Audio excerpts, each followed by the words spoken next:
তবে Real Madrid এক মধুর সমস্যা আসলে রয়েছে। কার্লো আনচেলত্তি তিনি গোলকিপার হিসেবে কাকে বেছে নেবেন, লুনিন নাকি কোর্তোয়া? আপনার পছন্দ কে জায়গা? আমার পছন্দ তো কথা নয়, এটা নিয়ে যে এত আলোচনা, এটা আবার কার্লো আনচেলত্তি খুব এনজয় করছেন। তিনি প্রেস কনফারেন্সে বলছেন যে তিনি কাকে খেলাবেন এখনো তিনি জানেন না। তিবো কোর্তোয়া তিনি বেশ কিছু ম্যাচ এরই মধ্যে খেলে ফেলেছেন ইনজুরি থেকে ফেরার পরে, 4টা ম্যাচ পার্টিকুলারলি তিনি খেলেছেন। লুনিন এইবার 31টা ম্যাচ স্টার্ট করেছেন। কেপা আরিজাবালাগা লা লিগার শেষ ম্যাচটায় বদলি হিসেবে নেমেছিলেন এবং তাকে খানিকটা গেম টাইম দেওয়া হয়েছে। রিয়াল মাদ্রিদ ওয়েম্বলিতে যাওয়ার আগে নিজেদের ট্রেনিং গ্রাউন্ড ভালদেবেবাসে তারা কিছুক্ষণ ট্রেনিং করেছে, ওপেন ফর মিডিয়া ছিল, সবাই কথা বলেছেন এবং কার্লো আনচেলত্তি মূলত ঝুলিয়ে রাখছেন যে লুনিনের এখন জ্বর, কিন্তু আমার মনে হয় শনিবারের আগেও প্রস্তুত হয়ে যাবে। কিন্তু বিশ্বের সেরা গোলকিপারও আবার ফিরে এসেছে, মানে তিনি তিবো কোর্তোয়ার কথা বলছেন। আসলে এই আলোচনা আমার খুবই ভালো লাগে।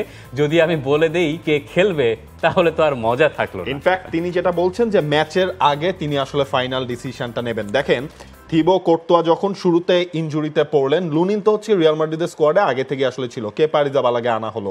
এরপর কোর্তোয়া হচ্ছে গিয়ে ফিট হলেন, ফিট হওয়ার পরও কিন্তু তিনি আবার ইনজুরিতে পড়েছিলেন। লাস্টে হচ্ছে মিনিসকাসের একটা ইনজুরি তার আসলে ছিল। এরপর যখন কামব্যাক করলেন 4টা ম্যাচে ক্লিনশিট তিনি ধরে রেখেছেন। লুনিনের কথা আপনি বলছেন যে Lunin almost each and every match তিনি স্টার্ট করেছেন, কেপা আরিজাবালাগা কয়েকটা যদি আমরা বাদ দিই।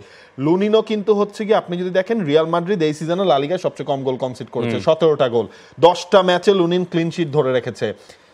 টাফ কল কি কারণে আমি একটু সেটা বলি। দেখেন লুনিন ছিলেন থার্ড চয়েস গোলকিপার, কেপা খেলা শুরু করলেন, কেপাও যখন ইনজুরিতে পড়লেন তারপরই মূলত লুনিন আসলে খেলা শুরু করলেন।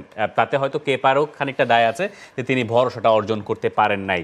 আর লুনিন যখন শুরু করলেন এরপরে তার চ্যাম্পিয়ন্স লিগের পারফরমেন্স দেখেন, রিয়াল মাদ্রিদের চ্যাম্পিয়ন্স লিগের ফাইনালে এটার অন্যতম কারণ লুনিনও বটে।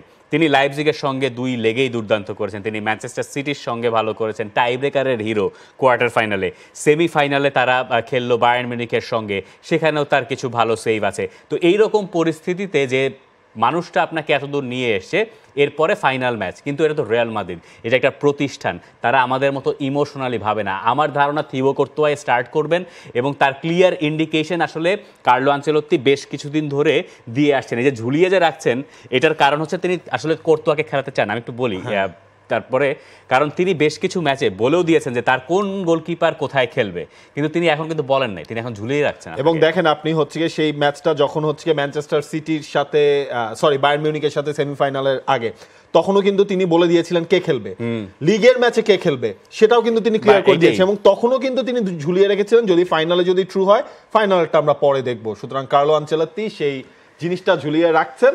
তবে ধরেন এই যে তিবো কোর্তোয়ার খেলাটা কেন বেশি গুরুত্বপূর্ণ, 2022-এর ফাইনালটা তো তিনি খেলেছেন এবং he was the man of the match, তাই না? একটার পর একটা সেভ করেছেন।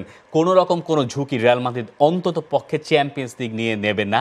ফাইনাল ম্যাচের একটা আলাদা টেম্পারামেন্ট থাকে, রিয়াল মাদ্রিদই সেটা খুব ভালো মতো জানেন। লরিস ক্যারিয়াসের সেই ভুল টুল আপনি অনেক ইতিহাস টানতে পারবেন। আমার কাছে মনে হয় যে তিবো কোর্তোয়াই রিয়াল মাদ্রিদের হয়ে চ্যাম্পিয়ন্স লিগের ফাইনালে স্টার্ট করবেন। তবে একটা জিনিস তিনি যেটা মেনশন করেছেন, যেই স্টার্ট করুক বা যা কিছুই হোক, যে পুরো ইনজুরি নিয়ে তো রিয়াল মাদ্রিদ এই সিজনটা খেললো, তাদের প্লেয়ারদের মধ্যে সেই বোঝা পড়াটা রয়েছে, সেখানে মাইন্ড বা কোনো কিছুর আসলে কোনো সমস্যা নেই, কারণ রিয়াল মাদ্রিদ দিন শেষে একটা ফ্যামিলি, সেটাতে আসলে প্রায়োরিটিটা তিনি দিচ্ছেন। For more updates, subscribe to our YouTube channel and click on the bell icon. Follow us on Facebook and Instagram. Download T-Sports app to enjoy exciting games and highlights. Visit tsports.com.